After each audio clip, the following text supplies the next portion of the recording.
د پخوا زمانې قصه ده. د دیر په غرونو کې یو خشته کلی و. د دې کلي په منځ کې یو زوړ کوهی و او دا کوهی د دغې ټولو خلکو یو سهاره وه، ځکه چې په دې کلي کې دغه یو کوهی و چې خلکو به ترې د ورځې ځان له خپلو کورونو ته اوبه وړلې. د دغې کلي خلکو به دا کوشش و چې د دغې کوهي نه ځان له د ورځې اوبه د خپل ضرورت مطابق وچلوي. د دې وجه دا وه چې کله به هم په دې کلي کې شپه شروع شوه نو د هغې کوهي نه به ډېر خطرناک اوازونه راخته. چا به وی چې موږ په دې کوهي کې یو پیری لیدلې وه او چا به وی چې موږ د دې کوهي نه خطرناک اوازونه اورېدلي وو. ای د کلي خلکو، تاسو پولې ته زما دا وینا ده چې د ورځې د دې کوهي نه اوبه چلوئ، خو د شپې د دې نه اوبه مه چلوئ. په دې کوهي کې یو پیری اوسېږي، که موږ هغه پیری ته لږ نقصان هم ورکړو نو هغه به موږ د ټول کلي خلک ختم کړي. هم په دغې کلي کې یو سړی اوسېده چې نوم یې ګلرحمان و. ګلرحمان په دغې کلي کې یو ورکوټی دوکان و او هغه به ډېر په ایماندارۍ سره خپله دوکانداري کوله چې د دې د لاسه به د کلي ټول خلکو د خپل کور ټوله سودا د ګلرحمان نه اخیسته. یو ورځ د ګلرحمان په دوکان کې د دغې کلي دوه مشران ناست او د هغې کوهي په باره کې خبرې کولې. هلکه کریم خانه، اورېدلی مې دي چې د کلي دا کوهي چې دی په دې کې دننه ډېر سره زره او ډېر مال جواهرات پراته دي. نو ما دا خبره کوله چې تا ته د دې په باره کې څه علم شته؟ یاره رحیمه وروره، ستا خبره بالکل صحیح ده. په دغې کوهي کې ډېر سره زره او مال جواهرات پراته دي، خو په دې کې یو ډېره خټه خطره ده او هغه خطره دا ده چې په دغې کوهي کې یو خټه پیری هم وشېږي. د دغې دوو مشرانو دا خبرې په دغې کلي کې یو سړی چې نوم یې اشرف وي هغه هم دا خبرې واوري. هلکه اشرف په هغه ورځې رالی چې اوس به په یو ورځ کې مالداره شي. د دې دواړو بوډاګانو دا خبره خو ماته رښتیا ښکاري، خو زه به سبا سهار ځم او هغې کوهي ته به کوزېږم چې واقعي په کې سره شته او که نه.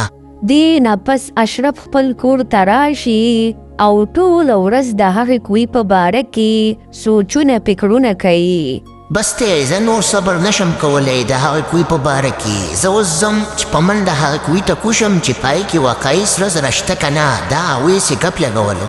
اشرف د هغې کوهي خوا ته راشي او د ځان سره یو زړه رسۍ راوړي او بیا د هغې زړه رسۍ په مدد سره هغې کوهي ته ډېر په آرام سره کوشي. کله چې اشرف د کوهي یخ ته راشي نو وګوري چې هلته اوبه نه بلکې ډېر سره زره او مال جواهرات پراته وي. اشرف په منډو یو بوجۍ راوالي او د هغې نه ډېر سره زره ځان له په یو غټه تیلۍ کې بند کړي. کله چې اشرف هغه تیلۍ ډکه کړي نو وګوري چې هغه ته مخې ته یو ډېر عجیبه ماشوم ناست وي. دا ماشوم خو ماته جادوګر ماشوم ښکاري، خو که دا د ځان سره زه خپل کور ته ویسم نو زه به ډېر مالدار شم. همدغه شانتې اشرف د ځان سره هغه ماشوم په غېږ کې راوالي او د هغې کوهي نه دغه ماشوم یوسي. یې سړیه، دا دومره سره زره او دا ماشوم د چا دی؟ چېرته غلا خو دې ونه کړه؟ یه ښځې، دا دومره سره زره او دا ماشوم دا ماته په یو کوهي کې میلاو شو. ټوله قصه درته کوم، خو زما لږ خبره واوره.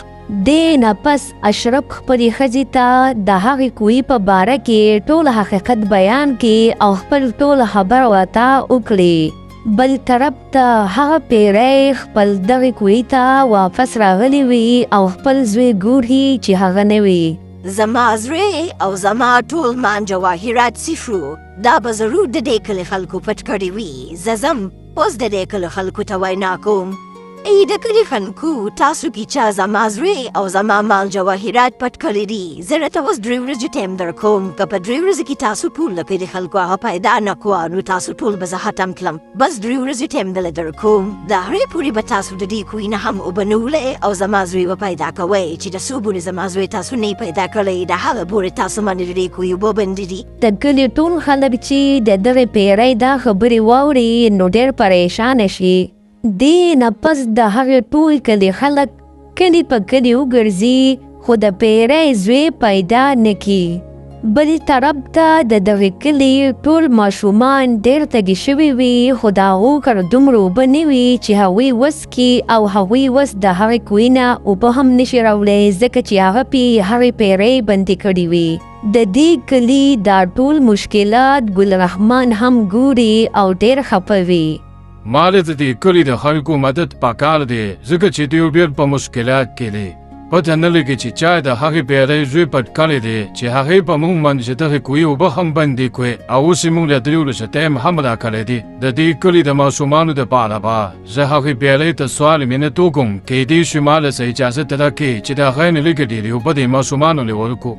ګل رحمان د هغې کوهي په طرف روان شي خو ناڅاپه د یو کور نه اواز واوري چې هغه د هغې پیرۍ د زوی اواز وي. ګل رحمان د هغې کور د کړکۍ سره ودرېږي خو کله چې ګل رحمان په کړکۍ کې وګوري نو هغه د اشرف کور وي او د هغه سره د پیرۍ زوی او د پیرۍ مال جواهرات پراته وي. ها نو له د پیرۍ زوی د اشرف سره دی او د پیرۍ هغه ټول مان جواهرات هم د اشرف سره دی. د دې راسه په دې کلي باندې سخته راغلې ده دی به زه اوس خامخا هغه پیرۍ ته ښیم. ګل رحمان د هغې پیرۍ خواته راشي او ورته ټول حقیقت بیان کړي. ها نو د دومره همت چې د زمان غلا وکړه او د زمان خپل زوی هم پټ کړو دی به زه اوس ونه پرېږدم. دې نه پس هغه پیرۍ په منډو منډو د اشرف کور ته لاړه شي. کله چې هغه پیرۍ د اشرف کور ته دنده راشي نو خپل زوی ځان ته رانږدې کړي. اشرف چې دا هر څه وویني نو ډېر ویرېږي. ښه انسانه نو ستا دومره همت چې تا زما زوی او زما مال جواهرات پټ کړي وو اوس ځان له په خپله سزا خوښه کړه که نه وي نو زه درله ډېره خطرناکه سزا در کوم. یاره جي دا هر څه زما نه په لالچ کې وشوه بیا به زه نه کوم ما معاف کړئ.